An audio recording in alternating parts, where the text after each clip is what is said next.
Okay. Yeah. So the class is started recording also. तो आज की क्लास में हम पढ़ेंगे अबाउट सीक्वल, राइट, जैसे हमने कल ही बात की थी. तो in today's class will take about SQL, what is SQL and what are the advantages of SQL, everything will study today. तो सीक्वल सिलेबस कल हमने ऑलरेडी डिस्कस किया था कि हम इसमें क्या क्या पढ़ने वाले हैं, राइट. तो आज हम बेसिक्स सीक्वल के बारे में पढ़ेंगे कि सीक्वल क्या होता है ना. डेटाबेस क्या होता है, डेटाबेस मैनेजमेंट सिस्टम क्या होता है, करेक्ट, जो इसमें स्कीमास यूज होते हैं वो क्या होता है, डेटा वेयरहाउस क्या होता है. तो आज हम पहले ये सब पढ़ेंगे एंड कल से फिर हम प्रैक्टिकल क्लास स्टार्ट करेंगे. तो कल हम इंस्टॉल करेंगे सीक्वल एंड देन फिर जो उसके कमांड्स हैं, लाइक यहाँ से ये वाला जो पार्ट है, यहाँ ये वाले पार्ट से हम कल स्टार्ट करेंगे. ठीक है, कॉमन कमांड से. तो आज पहले हम पढ़ते हैं कि सीक्वल क्या होती है. तो सीक्वल बेसिकली स्टैंड करता है स्ट्रक्चर्ड क्वेरी लैंग्वेज के लिए, और ये एक प्रोग्रामिंग लैंग्वेज है जो बेसिकली डेटाबेस को मैनेज करती है, राइट. तो सीक्वल की जरूरत क्यों पड़ी, सबसे पहले तो ये बात करते हैं. पहले के जमाने में हम क्या करते थे, अगर हमारे पास फॉर एग्जांपल हम फोटोज ले लेते हैं, है ना. आजकल हम अपनी फोटोज कहाँ सेव करते हैं, अपने फोन में, अपने ड्राइव्स में, पेन ड्राइव्स में, हार्ड ड्राइव्स में, राइट. तो ये सब स्टोरेज सिस्टम्स हैं जिसमें हम अपनी फोटो स्टोर करते हैं, है ना, एक डिजिटल फॉर्म में. पहले हम कैसे स्टोर करते थे, पहले हम एनवलप बनाते थे, राइट. हम फोटो फ्रेम्स रखते थे, अपना एल्बम्स रखते थे. तो वो हम एक हार्ड कॉपी में रखते थे सारे फोटोज, बट आज हम डिजिटली रखते हैं, करेक्ट, राइट. या करेक्ट। तो ये सारा जो है हम क्या कर रहे हैं, ये हम अपने डेटा को एक स्टोर में मैनेज कर रहे हैं, है ना. फॉर एग्जाम्पल अगर हमको एक एग्जाम्पल ले, let's take an example of any shopping mall. ठीक है, let's take an example of Pantaloon. ठीक है, हम सब पैंटलून जाते हैं. अब मैं पैंटलून गई हूँ, मुझे वहां पे कुछ बाय करने गई हूँ, ठीक है. तो वहां पे मेरे को शर्ट्स के सेक्शन पूरे अलग मिलेंगे, मुझे टी शर्ट का सेक्शन एक अलग मिलेगा, मुझे पैंट्स का सेक्शन एक अलग मिलेगा, राइट. तो ये सारा जो है, ये सारा एक डेटा है ना मेरे लिए, अगर मैं देखूँ तो. और ये एक अलग अलग फॉर्म में रखा हुआ है, एक रो में सारी पैंट्स रखी हुई हैं, एक रो में सारी आपकी शर्ट्स रखी हैं, एक रो में आपकी टी शर्ट्स रखी हैं, राइट, एक रो में शूज हैं, एक रो में बैग्स हैं. तो ये सारे जो रोज हैं जिसमें ये डेटा रखा हुआ है ना, या ये आर्टिकल रखा हुआ है, उसको हम कहते हैं डेटा टेबल्स. ठीक है, एनीबॉडी सेइंग समथिंग. सॉरी मेरा ऑडियो बोल रहा था, मैं रिपीट कर रहा था। No problem. ठीक है, तो ये सारे जो रैक्स हैं, अगर मैं रैक की कह लेती हूँ कि जो रैक्स हैं, ये रैक्स को हम कहते हैं डेटा टेबल्स. ठीक है, एंड जो रैक में सामान रखा हुआ है वो है हमारा एक्चुअल डेटा. ठीक है. तो अब फॉर एग्जांपल मैं गई हूँ अपने लिए मान लो शर्ट लेने. ठीक है, अब मुझे शर्ट लेने जाना है, तो मुझे पता है कि अच्छा मुझे शर्ट चाहिए, तो मैं शर्ट वाले सेक्शन में ही जाऊंगी, क्योंकि वो मेरे एक स्पेसिफिक डेटा, मतलब एक स्पेसिफिक आर्टिकल मुझे चाहिए. अब वहां पे कौन मिलता है मुझे, वहां मुझे एक सेल्स वाला मिलेगा. ठीक है, वो मुझे इंगेज करेगा. तो वो क्या होगा, वो वहां का एक सॉफ्टवेयर मान लो है ना, सेल्स वाला. अब वो मुझसे आगे पूछेगा कि मैम आपको क्या चाहिए. अब मैंने उसको बोला मुझे semi formal T shirt, semi formal shirt चाहिए in light blue colour, and size for example मुझे एम चाहिए. ठीक है, तो अब वो सेल्स वाला क्या करेगा, वो जाएगा शर्ट के सेक्शन में, वहां से वो सेमी फॉर्मल शर्ट्स के रैक चेक करेगा, उसमें से वो लाइट ब्लू शर्ट उठाएगा और वो भी मीडियम साइज की शर्ट उठाएगा, और वो लाके मुझे दे देगा. ठीक है, तो उसने क्या किया कि मैंने जो उसे एक स्पेसिफिक रिक्वायरमेंट दी, उसने वो रिक्वायरमेंट को एक्सेस किया. ठीक है, उसको उसने सॉर्ट किया और उस हिसाब से उसने मेरे को मेरा सामान लाके दे दिया. ठीक है, तो ऐसे ही जो यहाँ पे शॉपिंग मॉल्स में जो सेल्स वाले होते हैं, है ना, वो हमारे सिस्टम में सॉफ्टवेयर होते हैं. तो अब जैसे हम सेल्स वाले से तो हम हिंदी इंग्लिश में कम्युनिकेट कर सकते हैं, लेकिन हम सॉफ्टवेयर से तो इंग्लिश हिंदी में कम्युनिकेट नहीं कर सकते ना। तो उसके लिए हमें एक प्रोग्रामिंग लैंग्वेज चाहिए होती है, और इसी प्रोग्रामिंग लैंग्वेज को हम बोलते हैं SQL, that is structured query language. ठीक है। तो स्ट्रक्चर्ड क्वेरी लैंग्वेज क्या करता है, जब भी हम कोई एक डेटा, जहां पे भी हमारा डेटा डला होता है, उसने जब हम डेटा को कॉल करते हैं, तो जो भी हम स्पेसिफिक डेटा चाहते हैं हम उसके लिए एक क्वेरी लिखते हैं, राइट। उसका एक फॉर्मेशन होता है जो हम आगे पढ़ेंगे। तो हम और इसीलिए इसको स्ट्रक्चर्ड क्वेरी लैंग्वेज बोलते हैं, क्योंकि जो हम क्वेरी लिखते हैं वो स्ट्रक्चर्ड फॉर्म में लिखते हैं कि ठीक है हमें क्या चाहिए, कहाँ से चाहिए। ठीक है, जैसे मुझे शर्ट चाहिए, मुझे कौन से कलर की चाहिए और कौन से साइज की चाहिए, तो ये मैंने कुछ स्पेसिफिक डिटेल्स दी है ना। तो ये स्पेसिफिक डिटेल को हमें क्वेरी फॉर्म में लिखना होता है, एक स्ट्रक्चर्ड फॉर्म में, इसलिए इसे कहा जाता है स्ट्रक्चर्ड क्वेरी लैंग्वेज।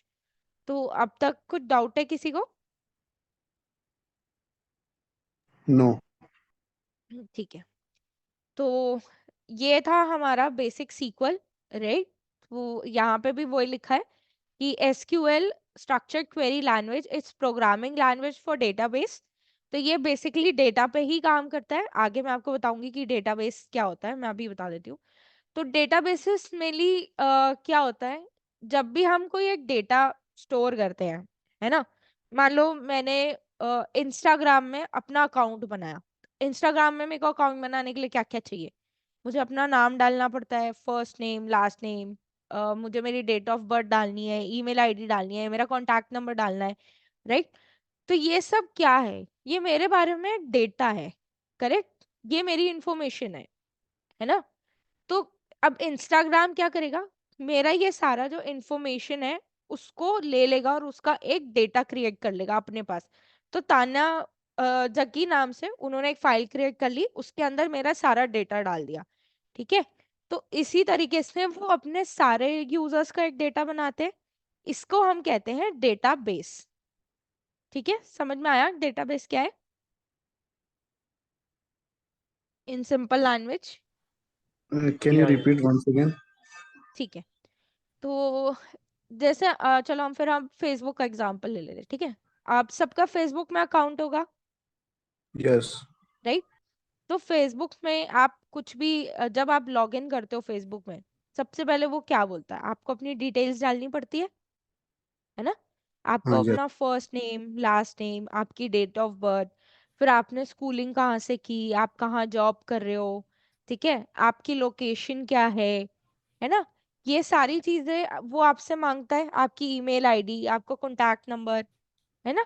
ये सारा डिटेल आप डालते हो फेसबुक में अपना अकाउंट बनाने के लिए, और अकाउंट बनाने के बाद भी आप कुछ डिटेल्स उस पर डालते हो, करेक्ट। यस। हाँ। तो ये सब क्या है, ये आपके बारे में एक डेटा है, ठीक है।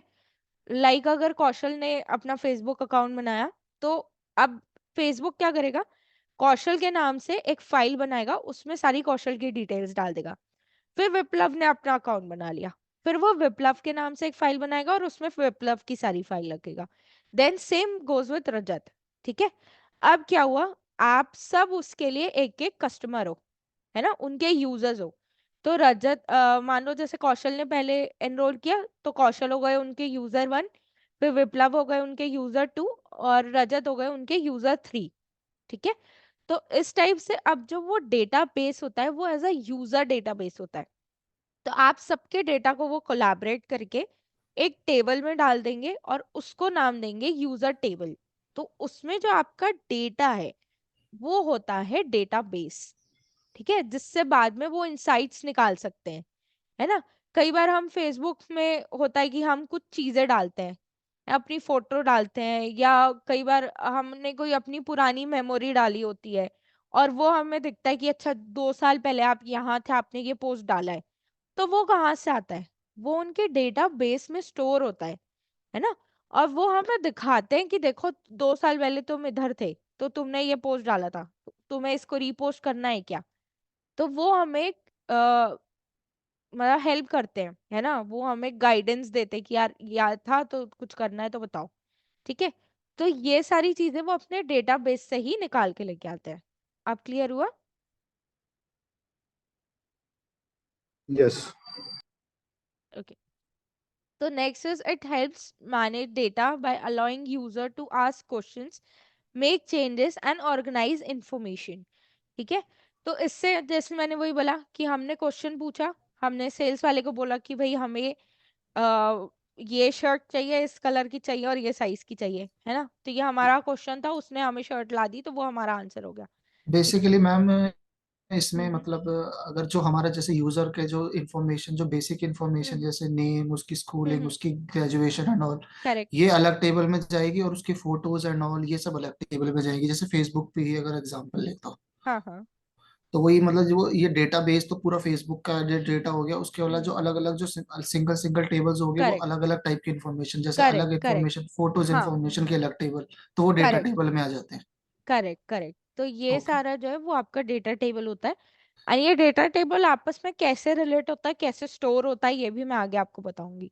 ठीक है. ओके। ओके। हाँ. तो वही मैंने बताया. अब जैसे मान लो वो उसने मेरे को शर्ट ला के दी मीडियम साइज की, लेकिन मुझे मीडियम साइज नहीं आई. मैंने कहा यार मुझे मीडियम साइज छोटी है, अब मुझे लार्ज साइज ला के दो. तो अब मैंने क्या किया, मैंने उस डेटा में चेंज कर दिया, है ना. पहले मैंने उससे मीडियम मंगाई थी, अब मैंने उससे लार्ज मंगा ली. पहले मैंने उससे लाइट ब्लू कलर मंगाया था, अब मैंने उसको बोला कि नहीं नहीं आप मेरे को व्हाइट कलर ला के दे दो. ठीक है. तो ये मैंने चेंज कर दिया इन्फॉर्मेशन अपनी. तो यही है make changes and organise information. मतलब मुझे उससे इन्फॉर्मेशन भी मिल रही है कि अच्छा इनके पास ये सारे साइजेस हैं, इसका प्राइस क्या है, ठीक है, ये मेरे बजट में है, मुझे ये खरीदना है. तो वो मुझे उससे इन्फॉर्मेशन भी मिल रही है. ठीक है. SQL can do many things like finding data with select, changing data with insert, update, delete and create tables, view and indexes. ठीक है. तो इसमें अगर हमें कोई डेटा सर्च करना है तो हम सिलेक्ट यूज करते हैं. अगर हम हमारे पास ऑलरेडी कोई टेबल है ना, तो अब हमारे पास फेसबुक का हमारा अकाउंट ऑलरेडी बना हुआ है. ठीक है. तो मैंने क्या किया, अब मैंने जाके वहां पे मेरी फोटो है, मैंने एक फोटो और डाल दी. तो मैंने क्या किया, अब मैंने अपने डेटाबेस में एक डेटा और डाला, इंसर्ट करा, है ना. या मेरे फोन में मेरे फोन में ऑलरेडी बहुत फोटोज है, अभी मैंने कैमरा से जाके दो चार और नई फोटो खींच ली, तो वो फोटोज मेरे फोन में आ गई. तो वो क्या हुआ, एक नया इनपुट आया मेरे फोन में, तो मैंने उसको इंसर्ट किया. ठीक है. अपडेट क्या होता है, अपडेट ये है कि जैसे मान लो अभी आप गुड़गांव में रह रहे हो, है ना. अभी आप गोल कोर्स रोड पे रह रहे हो. ठीक है. बट लेटर ऑन आपने पालम विहार में अपना एक फ्लैट खरीद लिया. अब आप क्या कर रहे हो, आपका जो एड्रेस है, आप गोल्फ कोर्स रोड से पालम विहार कर रहे हो. ठीक है. तो वो आप अपडेट कर रहे हो अपने एड्रेस को, है ना. चेंज तो नहीं कर रहे आप, मतलब चेंज कर रहे हो एक तरीके से, अपना एड्रेस चेंज कर रहे हो आप. ठीक है. फिर होता है डिलीट. डिलीट यानी किसी चीज को हटा देना. अब फिर से हम एग्जांपल ले लेते हैं फोटोज का ही. मैंने फोटो खींची, मैंने 4 फोटो खींची, उसमें से मुझे 2 अच्छी लगी, 2 अच्छी नहीं लगी, तो मैंने क्या किया, उसको डिलीट कर दिया. राइट. तो यहाँ पे भी सेम चीज हो सकती है. अगर हमारे को कोई इन्फॉर्मेशन मिला है जो हमारे यूज का ही नहीं है, तो हम उसे हटा सकते हैं. करेक्ट. मैम इतना क्लियर चेंजिंग हुआ? चेंजिंग डेटा में और अपडेटिंग डेटा में मतलब कोई ज्यादा डिफरेंस तो नहीं होगा ना? जैसे आपने बोला चेंज कर दिया, एड्रेस चेंज कर दिया, देखो. एड्रेस अपडेट हाँ. कर दिया। एक होता है इंसर्ट. इंसर्ट करना यानी पहले से ऑलरेडी बहुत सारा डेटा है आपके ऊपर, जैसे मैंने फेसबुक का ही आपको बताया, है हाँ ना. जी। फेसबुक में आपकी एक फोटो लाइब्रेरी ऑलरेडी बनी हुई है. हम्म। ठीक है. उसमें मान लो आपकी 10 फोटोज हैं, हम्म। है ना. आपने 2 फोटो और डाल दी, ओके। तो अब वो 2 फोटोज आपकी और हो गई. ओके। ओके। ठीक ओके। है. तो 10 के साथ 2 और आ गई, तो अब आपकी 12 फोटोज हो गई, है ना. तो ये हो गया इंसर्ट. ठीक है. हम्म। हम्म। लेकिन आप पहले रह रहे थे गोल्फ कोर्स रोड में, अब आपने पालम विहार में अपना फ्लैट ले लिया. ठीक है. तो आप अपने आधार कार्ड में गोल्फ कोर्स रोड और पालम विहार दोनों का एड्रेस लिखाओगे क्या? नो। नहीं. राइट, है ना. अब आप पालम विहार का ही एड्रेस डालोगे अपने आधार कार्ड में. यस। ठीक है. तो ये हो गया अपडेट. आपने पुरानी इंफॉर्मेशन को हटाई और नई इंफॉर्मेशन उसकी जगह डाल दी. यस। यस। ठीक है. क्लियर हुआ? Yes. Okay. So people who works with data like database admin, developer, analytics and data science need to know SQL well, है ना। तो जो जो भी बंदे डेटा से काम करते हैं, लाइक फिर वो डेटा इंजीनियर हो, डेटा एनालिस्ट हो, डेटा साइंटिस्ट हो, बिजनेस डेटा इंजीनियर हो, जो भी हो, है ना, बिजनेस एनालिस्ट हो, उनको सीक्वल आना चाहिए। Knowing SQL is important because it lets you work efficiently with organized data. ठीक है। तो SQL में एक ऑर्गेनाइज फॉर्म में डेटा रहता है, उससे को कैसे हम काम करें, उससे हम कैसे एक मीनिंगफुल इंसाइट निकालें बिजनेस एनहांसमेंट के लिए, हर चीज के लिए, उसके काम आता है हमारा सीक्वल। ठीक है, अब तक सीक्वल सबको क्लियर हुआ कि सीक्वल बेसिकली क्या है और क्या यूजेस हैं सीक्वल के। Yes. Okay, so will move further. ठीक है, अब हम जानते हैं कि डेटाबेस मैनेजमेंट सिस्टम क्या होता है, डीबीएमएस। तो DBMS stand for database management system, है ना। अभी जैसे हमने बात की कि हम जब फेसबुक में अपना अकाउंट बनाते हैं तो वो एक डेटा बेस बन जाती है ना। अब इस डेटाबेस को हमें मैनेज भी तो करना पड़ेगा ना, राइट। हमें उसको कहीं रखना पड़ेगा, हमें उससे मैनेज करना पड़ेगा। अब जैसे मैंने बताया कि हमने कोई पोस्ट डाली है 2 साल पहले, फेसबुक आज की डेट में हमें फिर से वो दिखा रहा है कि आपने 2 साल पहले पोस्ट डाली थी। मतलब वो हमारे डेटा को कहीं ना कहीं एक सिस्टम के थ्रू मैनेज कर रहा है, ऑर्गेनाइज कर रहा है ना। तो हमारा जो डेटा है वो एक डिजिटल फॉर्म में एक लाइब्रेरी में स्टोर्ड है। ठीक है, तो वो वहां से उसको एक्सेस कर रहा है और वो हमें बता रहा है कि ठीक है आपने ये डेटा किया था, यहाँ से आपने, तो वो उसको ला के दे रहा है। तो वो रिट्रीव कर रहा है हमारा डेटा, करेक्ट। तो इससे हम कहते हैं डेटाबेस मैनेजमेंट सिस्टम।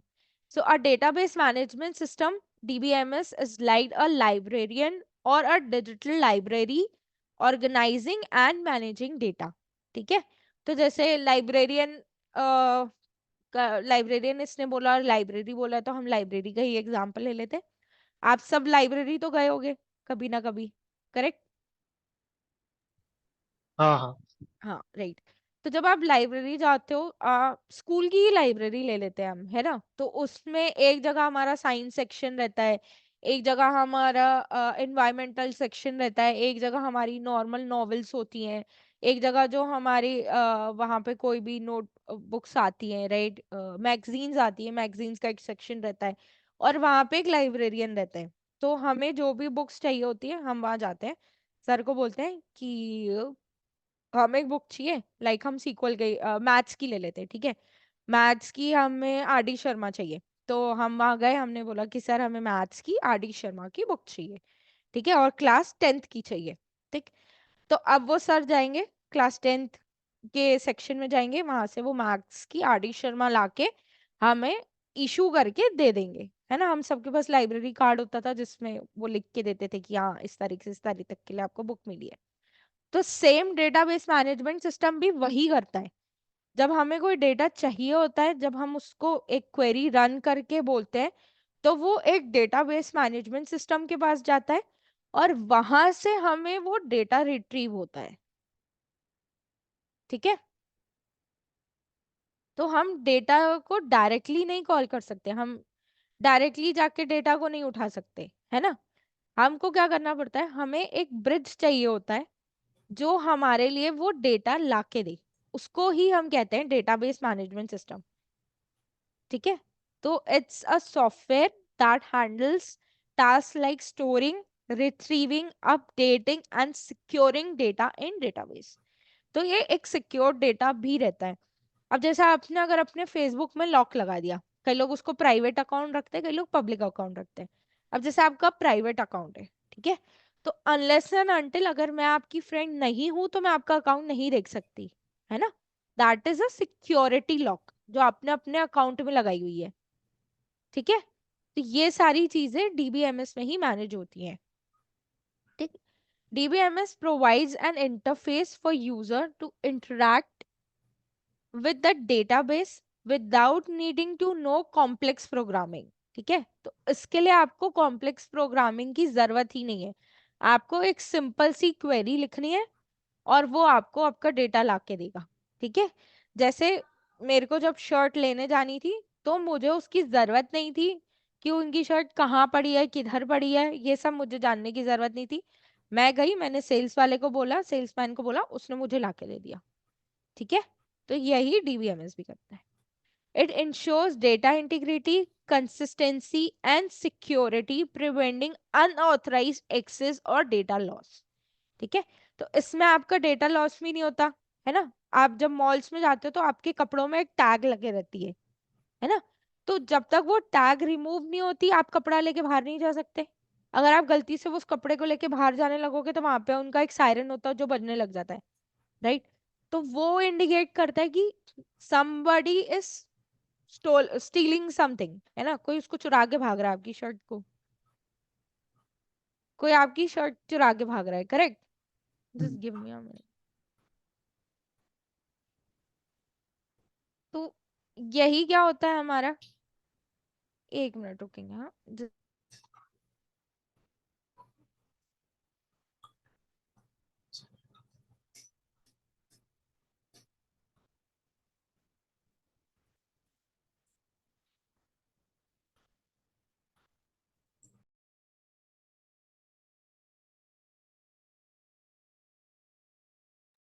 या सॉरी गाइस, हाँ। तो जैसे मैंने यही कहा कि जब कोई उस शर्ट को बिना टैग निकाले बाहर लेके जाने लगता है, इसका मतलब है उसने वो बिना बिल किए बाहर ले जा रहा है ना। तो ये एक सिक्योरिटी चेक हुआ, राइट, ताकि उनका सामान चोरी भी ना हो, है ना, और वो पकड़ाई में भी आ जाए जो भी चुराने की कोशिश कर रहा है। तो सेम यहाँ पे भी होता है। DBMS supports various types of database like relational, NoSQL and object oriented। तो ये क्या है रिलेशनल डेटा, ये हम आगे पढ़ेंगे। Example includes MySQL, Oracle, SQL Server and MongoDB। तो ये सारे जो MySQL, Oracle, SQL है, ये सारे इसके एग्जाम्पल्स हैं जो DBMS जिसमें चलता है, राइट। तो हम इसमें MySQL और SQL सर्वर को पढ़ेंगे। DBMS plays a crucial role in business facilities, ठीक है, एंड डिसीजन मेकिंग। तो जब भी मैंने कहा डिसीजन मेकिंग कैसे, अब मान लो कि किसी भी कंपनी में कुछ चीज आउट ऑफ स्टॉक चली गई है ना। तो वो आउट ऑफ स्टॉक किस रीजन से चली गई और कब गई वो आउट ऑफ स्टॉक। जब हम अमेजोन में जाते हैं कुछ चीज परचेज करने के लिए तो हमें उसमें ऐड टू कार्ट दिखता है लेकिन बाय नाउ नहीं दिखता, है ना। तो बाय नाउ क्यों नहीं दिखता, क्योंकि वो आउट ऑफ स्टॉक जा चुकी है। तो अब कंपनी क्या करती है, देखती है कि अच्छा ये जो प्रोडक्ट है, मान लो फॉर एग्जांपल मैं ले लूं बोट के हेडफोन्स, ठीक है, तो वो आउट ऑफ स्टॉक चल गए। तो अब कंपनी क्या करेगी, कंपनी एनालाइज करेगी कि बोट के ये जो है हेडफोन्स, ये आउट ऑफ स्टॉक कब गए, क्यों गए और कितने यूनिट्स इसके कब बिक गए, है ना। उसी हिसाब से कंपनी फिर उसको स्टोर करके रखती है। तो ये डिसीजन मेकिंग में भी काम करता है। तो एनी डाउट सो फार। नो। ओके। बेसिकली मैम मैं अभी ये समझा कि जो एसक्यूएल होती है वो तो लैंग्वेज हम्म। होती है, और जो हम्म। डीबीएमएस है वो सॉफ्टवेयर है। मतलब hmm. SQL is the language जो यस। हमें कनेक्ट करती है, जो कि हमें करेक्ट। समझ। और DBMS is a software all of the, मतलब वो लाइब्रेरियन एक तरह से जो कि लाके दे। Correct. Correct. Correct. Okay. Absolutely right. So I was, मुझे लग रहा था कि एसक्यूएल ही मतलब लाइब्रेरियन है, पहले मेरे को लग रहा था एसक्यूएल ही मतलब लैंग्वेज है। तो हाँ ठीक है, हम्म। मेरे को कनेक्ट हो गया। ओके। ओके। ओके। क्लियर हो गया ना अब आपका डाउट। Yes yes. ओके। ठीक है। तो हम नेक्स्ट में जाते हैं। हम्म। तो जैसे उसमें हमने RDBMS के भी बारे में बोला था, ठीक है। तो अब RDBMS क्या है। RDBMS बेसिकली होता है रिलेशनल डेटाबेस मैनेजमेंट सिस्टम, ठीक है। अब यहाँ पे आपका क्वेश्चन आता है कि कौशल ने ये क्वेश्चन पूछा था कि जब आप मैं फेसबुक में जो आपका डेटा डल रहा है ना, एक में आपके पूरा नाम आपकी सारी इंफॉर्मेशन डल रही है, एक टेबल में आपकी पूरी फोटोज डल रही है ना। तो ये दो अलग अलग टेबल्स हैं। अब इन दो अलग अलग टेबल्स के बीच का क्या रिलेशनशिप है, वो कौन डिफाइन करता है, वो करता है रिलेशनल डेटाबेस मैनेजमेंट सिस्टम, ठीक है। तो अगर आप यहाँ पे डायग्राम देखो, अगर अगर आप ये डायग्राम यहाँ पे देखोगे तो यहाँ पे आपको दिख रहा है आईडी, नेम और रोल। तो ये कौन है, ये कंपनी के एम्प्लॉयज हैं, ठीक है। तो इसमें आपकी आईडी है एम्प्लॉय की, उसका नाम है, उसका रोल है कि वो किस रोल पे, डेव यानी डेवलपमेंट में, और मैनेजर यानी वो मैनेजर है, ठीक है। तो यहाँ पे फर्स्ट है आईडी 1 में है सैम, और सैम का रोल क्या है, डेवलप कर, वो एक डेवलपर है, ठीक है। अब इसका, इस टेबल ये दूसरा टेबल है, इसमें एम्प्लॉय आईडी, एज और एड्रेस, ठीक है। तो ये एम्प्लॉय आईडी 1 और 1 दोनों सिमिलर है। अब फर्स्ट एम्प्लॉय की एज क्या है, उसकी एज है 30, और उसका एड्रेस क्या है, 123 समथिंग समथिंग, ठीक है। तो अब आपकी भी कंपनी जब आपका डेटाबेस स्टोर करती है अपने सॉफ्टवेयर में, तो वो भी ऐसी करती है, हम सबका एक एक एम्प्लॉय आईडी होती है ना। अपनी कंपनी के हिसाब से हमारी एक एम्प्लॉय आईडी डिफाइन होती है कि ठीक है ये ये एम्प्लॉय है, ठीक है।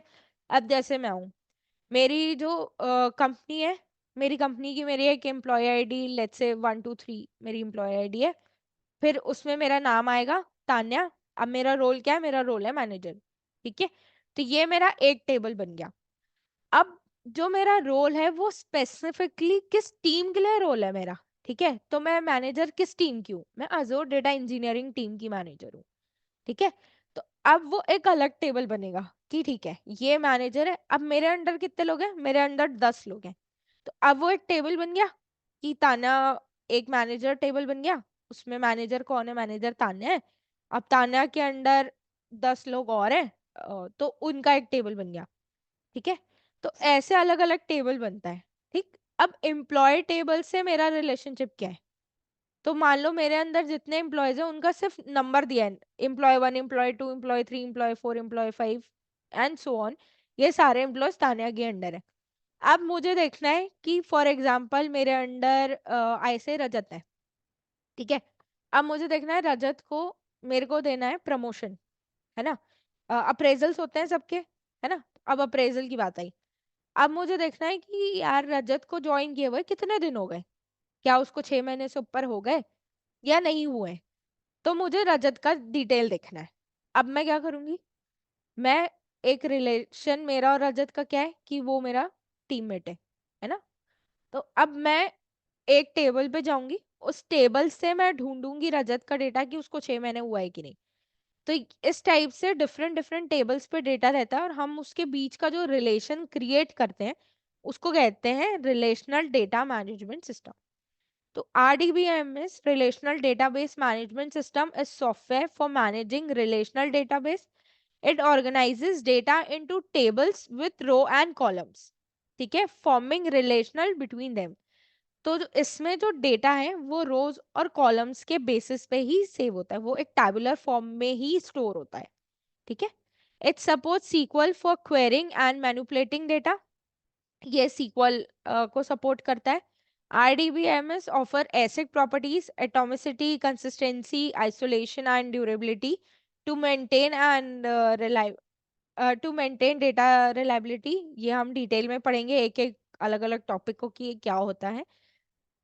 Examples includes MySQL, PostgreSQL, Oracle SQL and SQL servers, ठीक है। तो इसमें ये सारे डिफरेंट डिफरेंट सीक्वल्स हैं जो हम यूज करते हैं।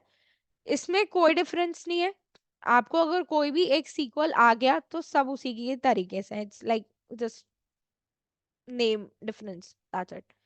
widely used in business for storing, retrieving and managing structured data if efficiently, right। तो जैसे मैंने बताया कि इसमें भी ये डेटा को रिट्रीव करने में, स्टोर करने में हेल्प करता है, लेकिन ये जो है ये एक टैबुलर फॉर्म में ही डेटा को स्टोर करेगा, है ना, और किसी फॉर्म में ये स्टोर नहीं करेगा, ठीक है। RDBMS simplifies complex data structure and enables scalable and secure data management। तो ये एक बहुत ही सिक्योर है, और ये कॉम्प्लेक्सिटी को बिल्कुल ही रिड्यूस कर देता है ना, क्योंकि ये पूरा एक टेबल के फॉर्म में, आपको टेबल सामने सामने दिख रहा है, आपको पता है कि, और उसमें आपका हर एक कॉलम का आपका हेडिंग भी है, तो आपको पता है कि अच्छा ठीक है यार इस कॉलम में क्या होगा। जैसे आईडी है तो मुझे पता है कि आईडी में एम्प्लॉय की आईडी होगी, नेम में उसका नाम होगा, और रोल में उसकी क्या डेजिग्नेशन है ये होगा, ठीक है। तो it's as simple as that. Any doubts? No. Okay, let's move ahead, ठीक है।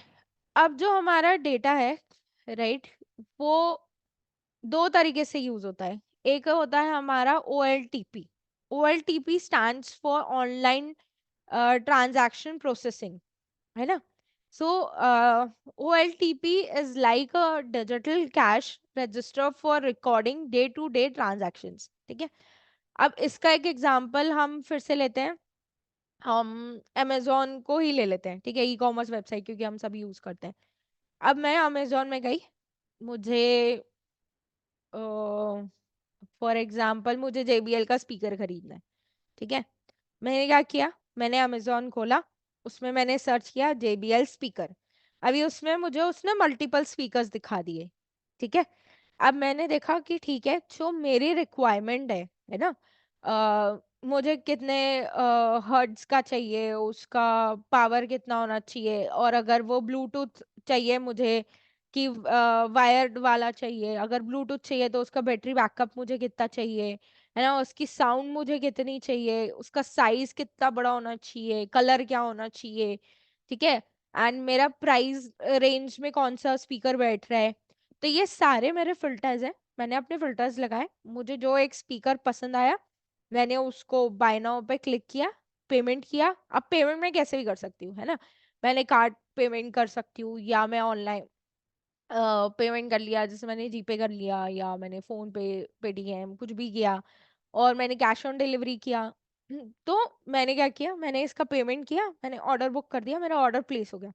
मुझे मैसेज भी आ गया कि हाँ आपका ऑर्डर प्लेस हो गया, एंड लेट्स से अगर मेरे पास प्राइम है या कुछ है, तो इट सेज कि ठीक है, क्योंकि आप प्राइम मेंबर हो, तो आपको 2 दिन में ये ऑर्डर डिलीवर हो जाएगा।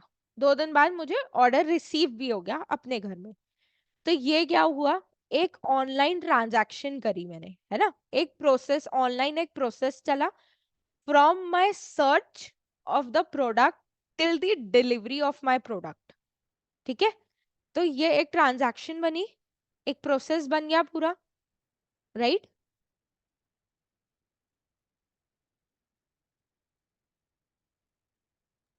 या राइट। ओके, तो इसी को हम कहते हैं ऑनलाइन ट्रांजैक्शन प्रोसेसिंग, ठीक है।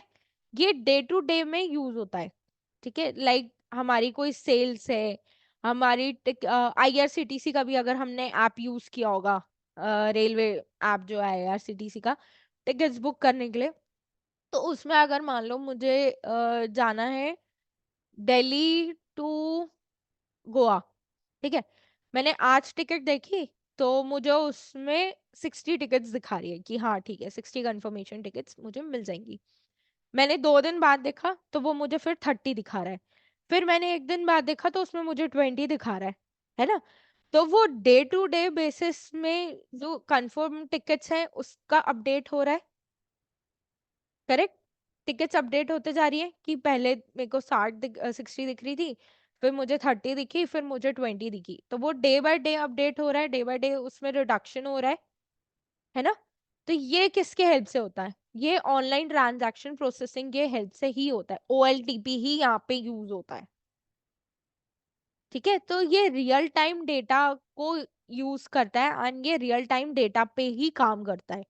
तो आपका जो ई-कॉमर्स वेबसाइट्स हैं, ये आपका गूगल पे ही ले लो, है ना। अगर मान लो आपने, आपके अकाउंट में 5,000 रुपए हैं, आप शॉपिंग करने गए, आपने 1,000 रुपए खर्ची कर दिए, अब आपका अकाउंट कितना हो गया, 4,000। आप जब अपना अकाउंट चेक करोगे अगली बारी, तो वो कितना दिखेगा, वो 4,000 दिखेगा, है ना। तो वो रियल टाइम में आपका अकाउंट अपडेट हो गया, ठीक है। तो ये सारा काम जो होता है, ये OLTP ही करता है। Done. So it handles high volume of transactions in real time like sales, orders and reservation, जैसे मैंने बताया आपको अमेजोन का और IRCTC का मैंने आपको एग्जांपल दिया। OLTP systems ensure data integrity and concurrency for simulation transaction, like तो बहुत इजी ट्रांजैक्शंस होते हैं। आप अगर अमेजोन में ट्रांसफर करते हो या जीपे आप यूज करते हो, तो आपका जो ट्रांजैक्शन प्रोसेसिंग होती है वो बहुत इजी होती है। रजत आप प्लीज अपना माइक बंद कर लोगे, पीछे से काफी डिस्टरबेंस आ रही है। या थैंक यू सो मच। ठीक है। Then they use normalized database designing to minimize redundancy and optimize transaction processing। तो ये exactly क्या होता है ये अभी हम आगे पढ़ेंगे। ठीक है। OLTP supports simple and fast queries for transaction processing। तो इसमें आपको बहुत ज्यादा कॉम्प्लेक्स क्वेरीज नहीं लिखनी पड़ती, बहुत सिंपल क्वेरीज लगती हैं। Example includes point of sale system, banking system, airlines reservation systems etcetera. तो जैसे मैंने यही सब चीजें आपको बताई थी। OLTP is essential for operational tasks, ensuring both efficiency business operator। Okay. तो इसमें बिजनेस ऑपरेशंस को ही ये हेल्प करता है बहुत इजी ट्रांजैक्शंस करने में। लाइक अगर अमेजोन में आप ऑनलाइन नहीं परचेस कर पाते तो वो एक बहुत ही डिफिकल्ट पार्ट हो जाता है ना। बट उसने क्या किया, उसने अमेजोन को हेल्प किया कि ताकि वो एक यूजर इंटरफेस बना सके और वहां से बंदे जो है उसको परचेज कर सके। ठीक है। Any doubts in this?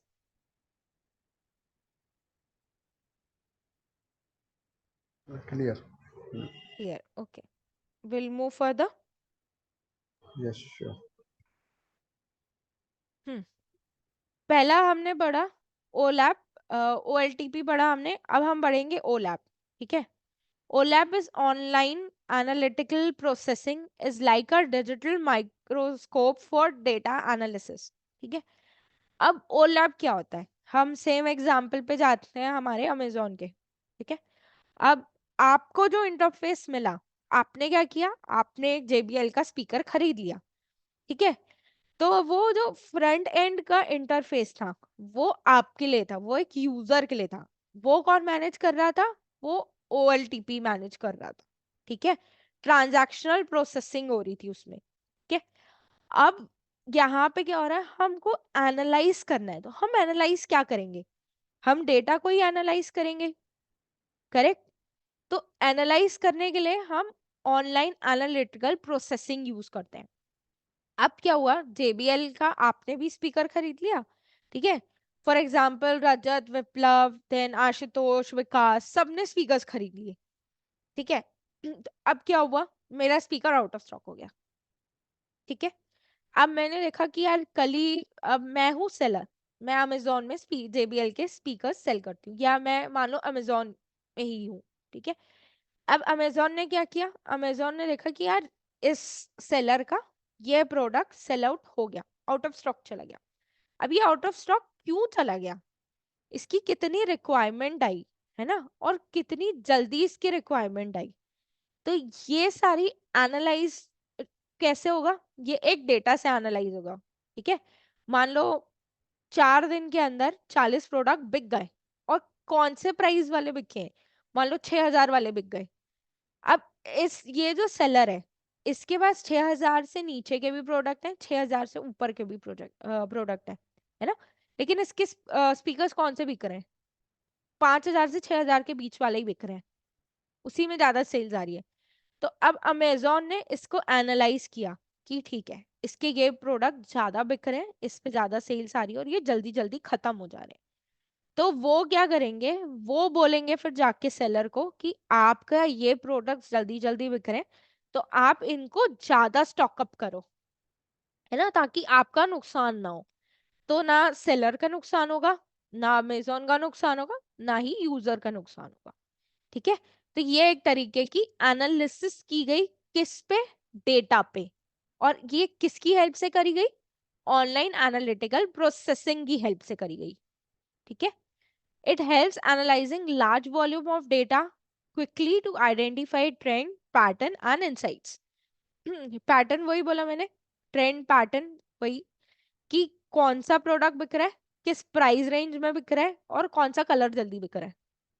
ठीक है। तो ये ट्रेंड और पैटर्न हो गया कि क्या पैटर्न पे बिक रहा है। ट्रेंड यानी JBL का स्पीकर बिक रहा है, पैटर्न यानी 5,000 का ब्लू कलर का और ब्लूटूथ वाला बिक रहा है।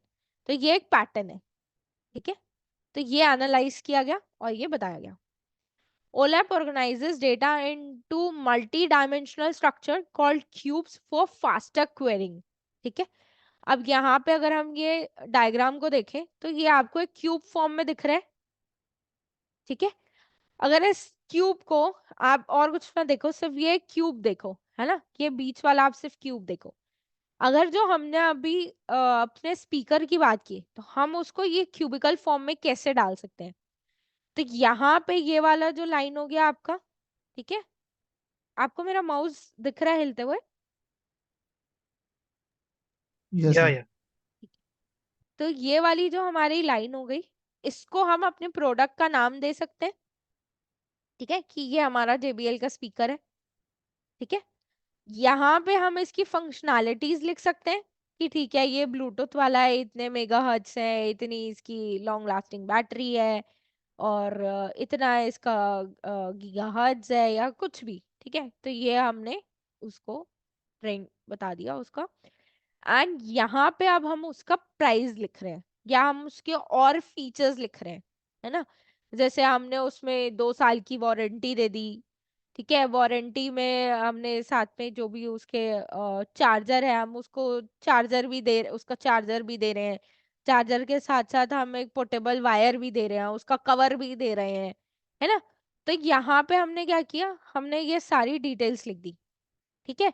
तो जब हमें फिल्टर करना होगा, है ना, कोई जो एनालाइज कर रहा है वो इस चीज को जब फिल्टर करेगा, तो वो इन्हीं डायमेंशंस के बेसिस पे फिल्टर करेगा, ठीक है। तो एक क्या हो गया आपका कि कौन सा प्रोडक्ट है, दूसरा हो गया वो प्रोडक्ट के क्या क्या फीचर्स है, तीसरा हो गया उसकी प्राइसिंग और बेनिफिट्स क्या है, ठीक है। तो इसी को हम कहते हैं multi dimensional. Multi dimensional clear हुआ? No one can please नहीं repeat हुआ? once. ठीक है, मैं एक बार फिर से बताती हूँ। चलो फिर अब हम शर्ट के एग्जाम्पल पे ही वापस आते हैं, ठीक है। अब मुझे शर्ट लेनी है, तो मान लो ये शर्ट का सेक्शन हो गया, है ना। अब इसमें शर्ट्स भी डिफरेंट डिफरेंट आती हैं, एक आती है कॉलर वाली शर्ट, ठीक है, तो ये हो गई कॉलर शर्ट। फिर मैंने लिख दिया राउंड नेक शर्ट, फिर मैंने लिख दिया सेमी फॉर्मल, फिर मैंने लिख दिया फॉर्मल, और मैंने लिख दिया कैजुअल, ठीक है। तो शर्ट का टाइप क्या हुआ, मेरा एक डायमेंशन हो गया, आया समझ में? Yes. यस। ठीक है। फिर अब शर्ट का कलर क्या है, तो मेरी शर्ट का कलर ब्लू भी है, पिंक भी है, ब्लैक भी है, व्हाइट भी है। तो अब कलर क्या हो गया, कलर दूसरा डायमेंशन हो गया, ठीक है। अब तीसरा हम आते हैं साइज। साइज क्या है, उसमें साइज स्मॉल भी है, साइज मीडियम भी है, लार्ज भी है, एक्सेल भी है, सब साइजेस हैं, है ना। तो अब वो क्या हो गया, वो मेरा एक और डायमेंशन हो गया, ठीक है। तो जब मैं शर्ट खरीदने जाऊंगी, तो पहले डायमेंशन जो है मेरा शर्ट का टाइप, तो मैंने बोला मुझे कैजुअल शर्ट चाहिए, तो मैंने एक डायमेंशन से एक चीज उठा ली, ठीक है। दूसरा डायमेंशन था मेरा शर्ट का कलर, तो मैंने बोला कि इसमें से अब मुझे चाहिए यार वाइट कलर की शर्ट चाहिए, तो मैंने दूसरे डायमेंशन से दूसरी चीज सेलेक्ट कर ली। फिर तीसरा आया साइज, मैंने कहा मुझे साइज मीडियम चाहिए, तो मैंने तीसरे डायमेंशन से तीसरी चीज यूज कर ली। तो मैंने तीन अलग अलग डायमेंशन से तो मैंने तीन अलग अलग डायमेंशन से तीन अलग अलग चीज उठाई, करेक्ट। Yes, ma'am. प्रोडक्ट मेरा एक ही था, खरीदनी मुझे शर्ट ही है, लेकिन मुझे कैसी शर्ट खरीदनी थी, मुझे कैजुअल शर्ट खरीदनी थी। मुझे कलर क्या चाहिए, मुझे कलर वाइट चाहिए। मुझे साइज क्या चाहिए, मुझे साइज मीडियम चाहिए। तो अब ये तीन अलग अलग डायमेंशंस हुए, है ना। तो इन्हीं को, ये जो तीन अलग अलग डायमेंशन से हमने एक कंबाइन कर कॉम्बिनेशन बना के जो हमने चीज उठाई है, उसी को हम कहते हैं मल्टी डायमेंशनल। आया आप समझ में? Yes, कुछ ma'am. क्लियर हुआ? Yes, clear हो गया. हाँ, Clear हो गया. मतलब उसको हमने कैटेगरी में बांट दिया, मतलब उसकी जो करेक्ट अलग. Correct correct. तो हमने शर्ट को क्या किया, हमने शर्ट को डिफरेंट कैटेगरी में बांट दिया, और उस कैटेगरी से हमने कॉम्बिनेशन क्रिएट किया और अपने लिए शर्ट खरीद ली। तो उसी को हम कह रहे हैं मल्टी डायमेंशनल स्ट्रक्चर, इलेक्ट्रॉनिक्स। ठीक है। Same goes with electronics Same also, goes man. with electronic. Yes, same goes with electronic. Yeah. Same goes with speaker. मेरे को क्या खरीदना है? मेरे को JBL स्पीकर खरीदना है. तो स्पीकर का नाम ब्रांड क्या हो गया? JBL हो गया. तो वो मेरा एक डायमेंशन हो गया. मुझे क्या चाहिए? मुझे ब्लूटूथ वाला चाहिए. तो उसकी फंक्शनैलिटी क्या हो गई? उसकी फंक्शनैलिटी ब्लूटूथ हो गई. ठीक है. और मुझे उसके साथ कवर भी चाहिए. ठीक है. तो एड ऑन्स क्या हो गया? एड ऑन्स कवर हो गया. ठीक है. तो ये एक मल्टी डायमेंशन हो गया जिसमें से मैंने अपना स्पीकर खरीद लिया. ठीक है. Okay. Now user can slice, dice, drill down or pivot table to explore it from different perspectives. तो इसमें क्या होता है? ड्रिल डाउन का मतलब है कि मुझे शर्ट तो खरीदनी है व्हाइट कलर की, लेकिन अब व्हाइट में भी बहुत सारी व्हाइट आती है. आइवोरी व्हाइट आती है, फिर आपकी क्रीम टाइप की व्हाइट आती है ना, फिर आपकी प्योर व्हाइट आती है. ठीक है. फिर ये सारी व्हाइट्स हो गई आपकी. ठीक है. थोड़ी डल व्हाइट होती है जिसमें ब्लूइश व्हाइट हम कहते हैं, हल्की सी ब्लू और व्हाइट का जो टेक्सचर होता है. तो अब ये क्या हो गया? मुझे व्हाइट शर्ट चाहिए, लेकिन व्हाइट में भी एक स्पेसिफिक कलर ऑफ व्हाइट चाहिए. तो मैंने क्या किया? मैंने व्हाइट को भी और अच्छे से एक्सप्लेन कर दिया कि मुझे कैसी व्हाइट चाहिए. तो मैंने क्या किया? मैंने प्रोडक्ट को और डेप्थ में एक्सप्लेन कर दिया. तो मैंने और ड्रिल डाउन कर दिया. ठीक है. ड्रिल डाउन का मतलब समझ में आया? Yes. ठीक है. स्लाइस क्या हुआ? स्लाइस मैंने ये बोला कि ऊपर से एक लेयर को हटाना. ठीक है. स्लाइस, हम कोई भी फ्रूट खाते हैं है ना, हम फ्रूट को स्लाइस करते हैं. स्लाइस करने यानी हम उसके टुकड़े टुकड़े करते हैं. ठीक है. करेक्ट. तो अब मैं गई, मेरे को स्पीकर खरीदना है. अब मेरे को कोई आइडिया नहीं मेरे को क्या स्पीकर खरीदना है. मुझे सिर्फ और सिर्फ पता है यार मुझे JBL का स्पीकर खरीदना है. मैं शॉप में गई, मैंने कह दिया मुझे JBL का स्पीकर दे दो. ठीक है. तो मैंने क्या किया? मैंने मल्टी डायमेंशन में से सिर्फ एक ही डायमेंशन को चूज किया. वो था मेरा ब्रांड नेम. और मैंने उसको ब्रांड नेम बता दिया कि भाई मुझे ये दे दे. मुझे क्या दे दे? मुझे JBL का स्पीकर दे दे. अब वो शॉपकीपर के पास JBL के जितने स्पीकर्स होंगे वो मुझे सारे स्पीकर्स दिखा देगा, क्योंकि मैंने तो उसको और कुछ स्पेसिफिक चीज बताई ही नहीं है ना. करेक्ट. तो इसी को बोलते हैं स्लाइस करना. ठीक है. यानी मल्टी डायमेंशन की जगह हम सिर्फ एक सिंगल डायमेंशन पे बात कर रहे हैं अब. Done. Yes, ma'am. Yes, yes. ठीक है. डाइस का मतलब होता है कि हम अब सिर्फ दो डायमेंशंस पे बात कर रहे हैं. अब मैंने उसको बोला मुझे JBL का ब्लूटूथ स्पीकर दे दे. ठीक है. ना मैंने उसको प्राइस बताई, ना मैंने उसको फंक्शनैलिटी बताई, मैंने कुछ नहीं बताया. मैंने सिर्फ बोला JBL का ब्लूटूथ स्पीकर दे दो. तो अब क्या हुआ? मैंने मल्टी डायमेंशन में से सिर्फ दो डायमेंशन उठाए. एक है ब्रांड, दूसरा है उसकी फंक्शनैलिटी. सिर्फ ये दो चीज उठाए और शॉपकीपर को बता दिया. तो उसके पास इस मैचिंग जो भी प्रोडक्ट होगा वो मुझे सारे प्रोडक्ट्स दिखा देगा. ठीक है. करेक्ट. Yes, ma'am. ठीक है. तो यही होता है हमारा. ठीक है. Slice, dice and drill down and pivot भी यही चीज होती है.